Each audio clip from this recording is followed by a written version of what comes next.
Good afternoon.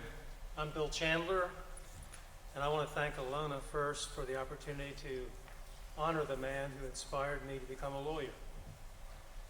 Randy Holland gave me my first job as a practicing attorney, and he was my valued friend, colleague, and mentor for over 40 years. Now, Alona asked me to highlight some of Randy's personal qualities that would be meaningful to his granddaughters, Rory and Chloe. That's a privilege.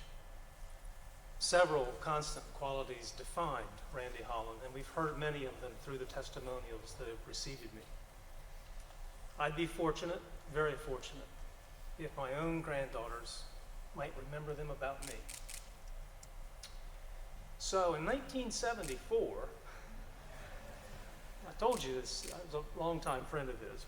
In 1974, in the Sussex County Courthouse, I watched Randy Holland argue on behalf of my father in an election contest.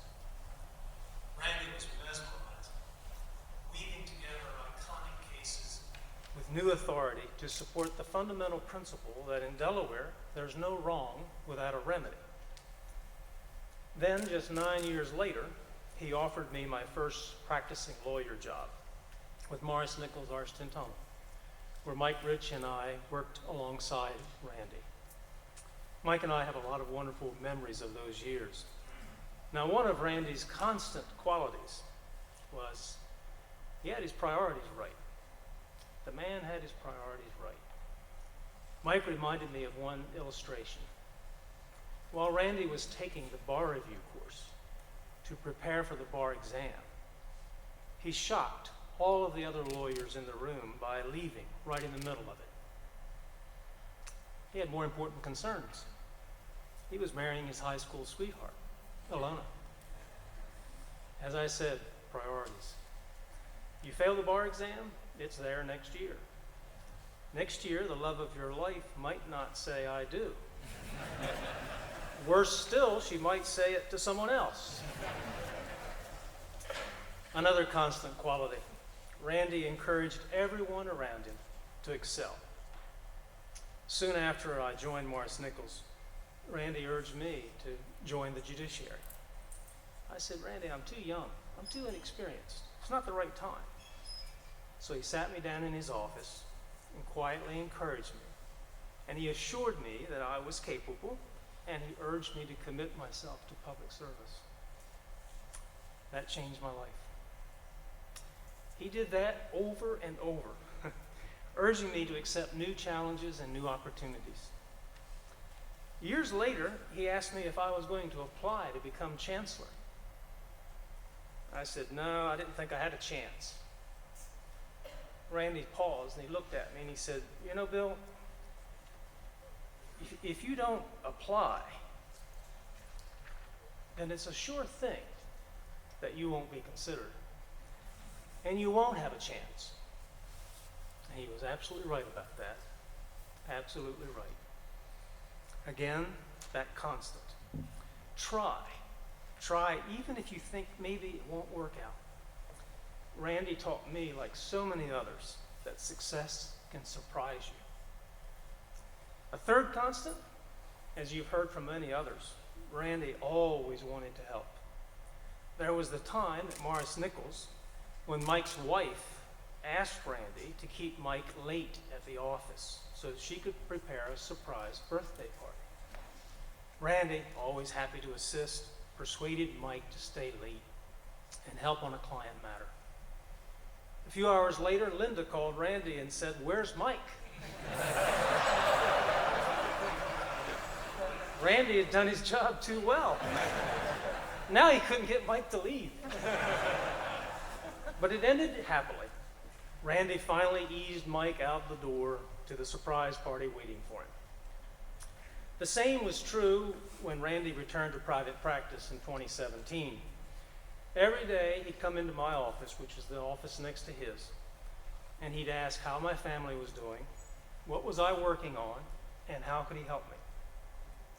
Time and again, he encouraged me when I thought some cause or some position that I was arguing or taking in court was hopeless.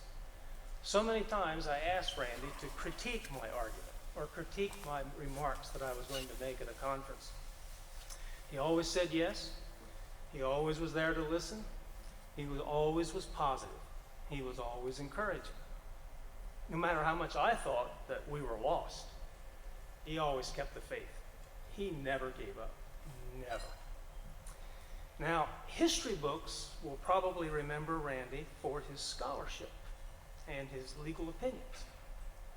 But his friends will remember the example he set. So another constant, Randy never took shortcuts. Not with clients, not as a justice, not with friends. He took the principled approach with faith that right prevails. He treated everyone with the same courtesy, respect, kindness, and generosity of spirit.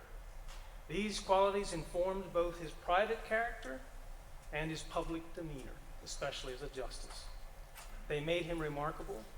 They made him beloved. The final constant I'll mention, though there are many others, was Randy's motto. He believed your life is your message.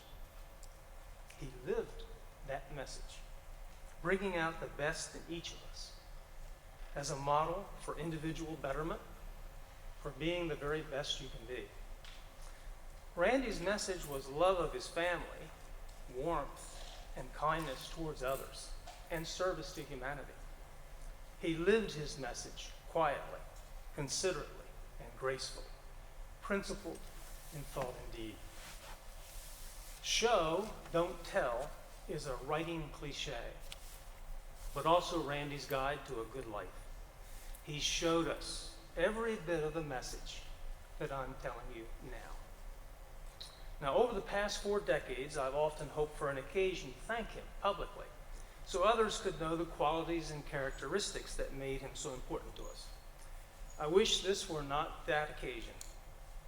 But despite the tremendous loss and the sorrow that shrouds our hearts today, I can hear him telling me, in his quiet and reassuring way, "You did well, Bill. Don't worry. It'll be all right in the end." That is Randy Holland's legacy. That is his legacy. His teachings, his guidance, his compassion. I want Rory and Chloe to know the constants of their grandfather's character that he shared so readily with me, with us all, and that are theirs as well. It's a challenge to live up to that example, but also a source of strength. And I can think of no better way to thank him than to go forward and share the memory and the example of Randy Holland, whom I'm honored to call a mentor and friend. And I hope that at least in some small way, I've helped Rory and Chloe to know why their grandfather is so special and is so beloved by everyone. Thank you.